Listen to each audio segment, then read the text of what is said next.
How's it going, everyone? It's Blake here from ChessPathways.com, and we are doing some more Blitz battles today. So let's go ahead and play d4, not a move I usually play, and we see d6 here. I guess I'll play c4 in the spirit of a queen's pawn opening player, not wanting to go back into an e4 opening. Interesting. I cannot say I'm familiar with this. I don't think it's super rare or anything. It's just that I don't play d4 regularly. But something tells me that taking and swapping queens is not so promising for white. The king would actually be pretty safe there, I believe. d5 kind of leads back to like a king's Indian defense kind of pawn structure, but I'm not sure I'm a huge fan because you can play f5 without having to like move the knight away first. So how do people actually handle this? This is interesting. Once again, I'm on my own pretty early, which is great. That's why I like to mix it up, play different openings. Let's play d5 and see how it goes, I guess. But I'll come back after the game and see how players often handle this. Yeah, that's the concern, just f5, right? Although it's a bit early to play like this, right? Is there any chance to like strike with e4 or anything and try to blow the center open? Let's play knight c3 first. Okay, let's play e4. Okay, and you want to swap dark bishops, makes sense because that's your bad bishop. So black's getting this like improved king's Indian is I guess what they're arguing they're getting here. There's no chance to play like well, could I play queen h5? What if I take on f5 and play queen h5? I guess you'll meet this with well, I gotta calculate. I'm calculating e takes f5, bishop takes c1, and queen h5 is an in-between move. Let's take on f5. If you take with the bishop, I thought I had queen h5 here, forking the two bishops and the king. So you can't play bishop g6. Yeah, but now I thought I had queen h5 check. And if you play g6, I'll take. And I'm threatening g7, making a queen. So I thought this kind of refutes your play. Now I'm just up a pawn. And this has got to be good for me, right? Now just, I guess, queen f3. I could even play g4, why not? Although I might still want to castle short, since I can't castle long. So maybe not g4. But I kind of want to, make black pay, hold on to my extra pawn. And, well, I guess I could try bishop d3 holding on to the pawn too. Bishop d3 is a consideration. Also g4 is a consideration. And your development's so bad, especially if you don't win this pawn back, your development's so bad and the center's closed. Let's play g4. Okay. Okay, let's play g5. And now bishop h3. Oh, but you might play knight g4 here. Then I guess bishop d3. If you play knight g4, I'll play bishop d3 and then just kick your knight away, and your knight's trapped, right? But I think white's winning here. I think black kind of fell for a trap with this bishop g5 move. It's a very ambitious idea, trying to get this souped-up king's Indian defense where all your pawns are on dark squares and you don't have a dark bishop on the board, but I think it tactically fails to this e takes f5 idea.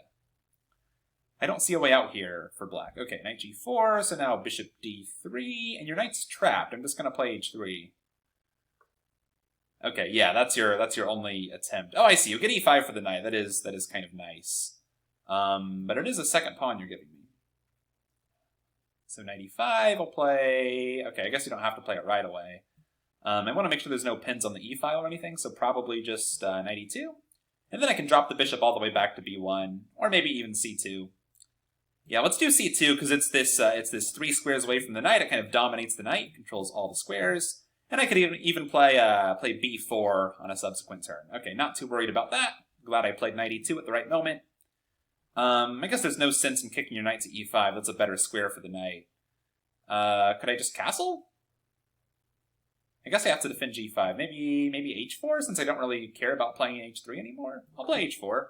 I just have to speed up and not lose on time like I always do. So I'll play h4 and probably just castle. I think the king's relatively safe there on g1, even when I've pushed all the pawns. Okay, so you stop b4, makes sense.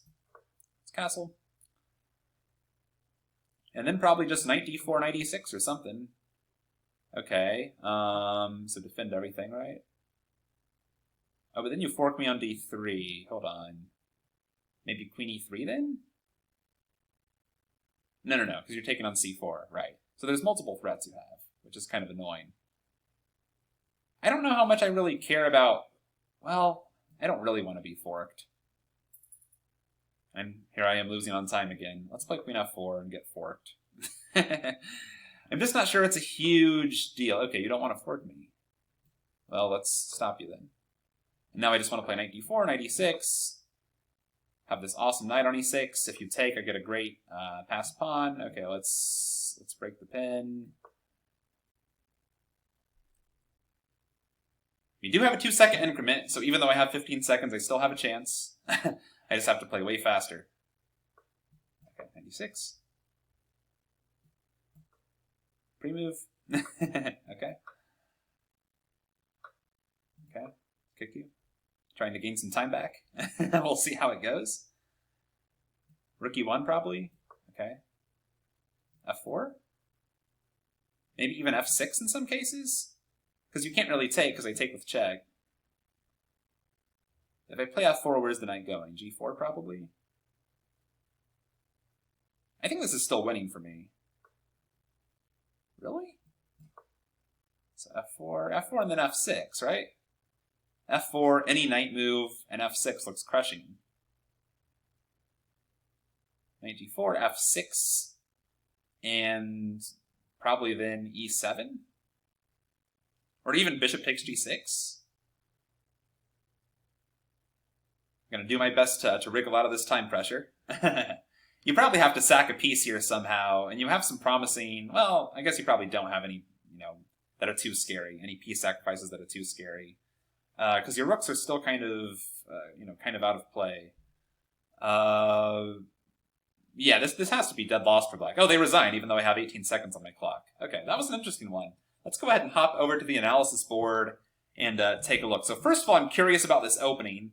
Again, I never play d4 in tournaments. I'm just trying to mix things up, for the viewers, get different openings in these videos. The response was d6, which I'm really not too familiar with. Of course, I can go back into a perk defense with e4, but I wanted to play more in the spirit of a queen's pawn opening player. They usually respond to these moves with c4 instead of going back into an e4 opening.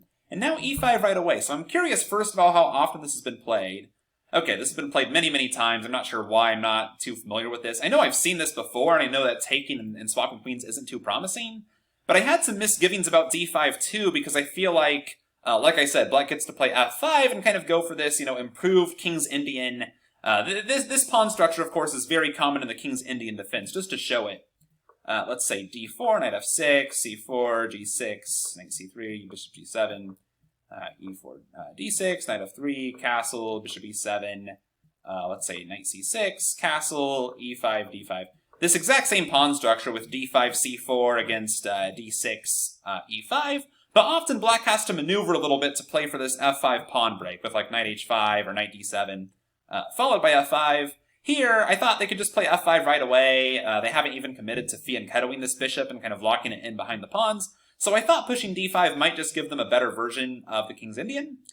So it looks like very often, players don't play d takes e5 or d5. Looks like knight c3 and knight f3 are the most popular, which I guess makes sense. Okay, so knight f3 and... Okay, wow, even e4. I know nothing about this line. This is really interesting. e4 and knight g5, so they can't push e4 too easily because the pawn could just be very weak here, I guess is the idea. It's not like, some other openings where black can just quickly reinforce this pawn in the center. Okay, good to know, and I guess this is the rat defense with d6 and e5. Okay, but in the game I played d5, you do get to play f5. Is that the most common response here? I'm just curious. Well, how do people here react to d5? Yeah, c5 gets back to like a check Benoni kind of position, but f5 scores very well for black. That's interesting. So f5, knight c3. Yeah, okay, I thought about like an e4 idea here. I thought, this seems kind of premature for black to play f5 because they have no development. So I thought, what about, busting down the doors with e4? I just couldn't find a convincing answer in Blitz to make this work, but I'm kind of curious to see how white handles this. So e4, and the idea is if you take... Oh, I see, just knight c3, and you're not really going to get to defend the e4 pawn, right? So on knight f6... Just knight e2, I'm guessing knight g3, and you just pick up the pawn back. Okay, makes sense. But in the game, I kind of delayed that idea. Played knight c3 first, bishop e7, now e4. This has still been played a couple times. And yeah, bishop g5, the idea is very, interesting, trying to exchange dark bishops before playing like a King's Indian defense kind of idea. But fortunately, I was able to refute this, and I believe simply taking and meeting bishop takes c1 with the in-between move queen h5 refutes this positional idea by black, and white is simply winning here. Let's actually just check with the computer real quick and verify that. Yep, totally winning for white. And the rest was, as they say, a matter of technique. It was, sloppy blitz technique, but technique nonetheless, and I was able to hold on and convert this into a win. This could be a good practice position for you as well. If you want to practice winning positions, set this up on a chessboard, play it against a computer, and see how you do. Thanks for watching, everyone. Please make sure you visit chesspathways.com and get signed up there. Totally free, only takes 5 seconds, and I will send you a free move-by-move guide to chess thinking when you sign up. Again, I'll put a link down in the description. I'm looking forward to helping you out, and I will see you there.